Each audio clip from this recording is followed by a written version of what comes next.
last Friday during the Jubilee weekend, a quote unquote an Imām at Cambridge Central Masjid gave a speech, and in the speech he said things which are very questionable and which I feel is completely wrong.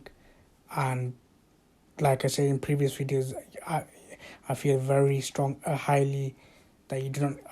It's very highly likely you do not need to be a scholar to know what he's saying is wrong.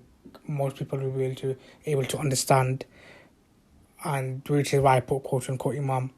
But it needs to be understood that there's a way to there's abiding by the country's laws, and then they're just doing anything and everything to please them.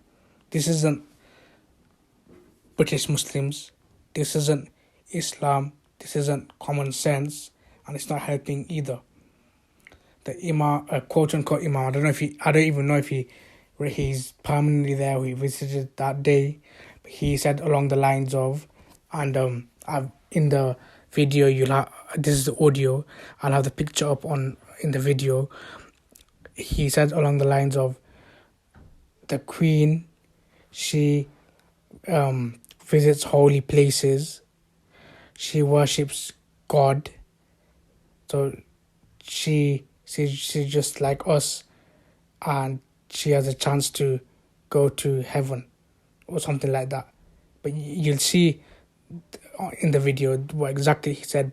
And the video is still, and also I'm not telling you to watch it, but on the Cambridge Central Masjid YouTube channel, the whole lecture is still there.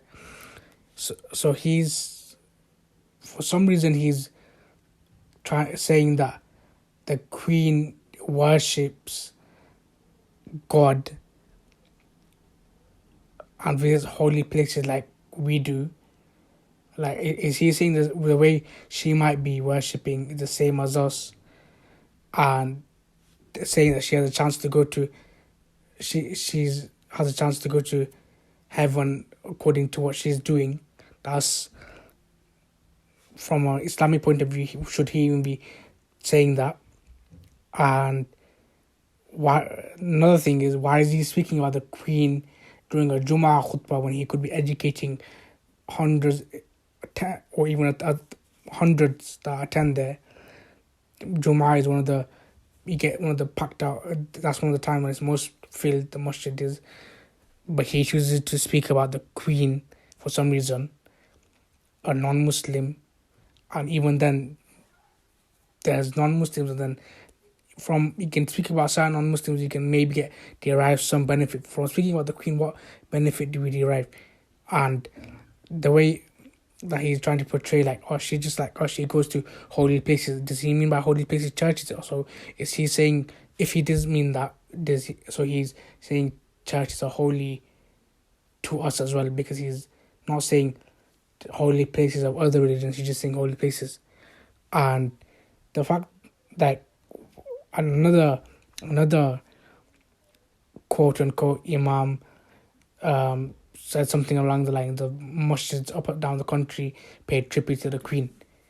Like, why do we need to be as nice as possible to them? Abide by their laws. Don't be a good citizen and go about your life as you wish. Follow Islam as you wish.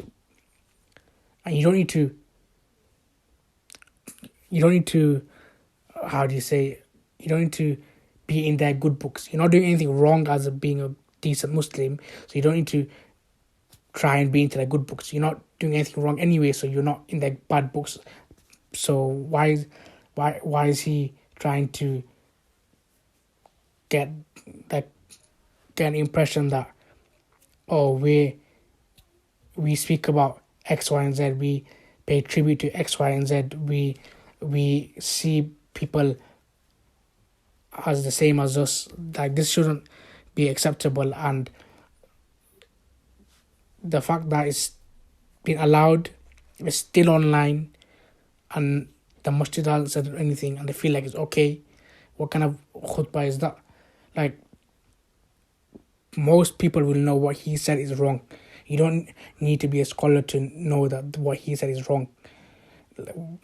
And to make it even worse, do you see other people going on in their places of worship, whether it's a church, a synagogue, a gurdwara, temple, wherever else there is?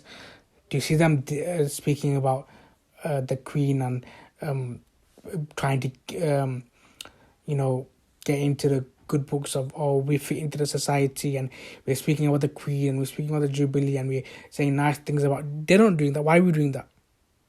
And the fact that, and now I'm not going to say, but up until recently, I think Cambridge Central Masjid was one of the example mosques in the UK now, and even I think even when it comes to being going green and other aspects, they've been leading. But looking at them, how they're going about now, this is not acceptable, and people need to call them out and speak to this individual who said these remarks and ask him why is he saying these things and what evidence does he have and how has it brought any benefit to anyone in that gathering.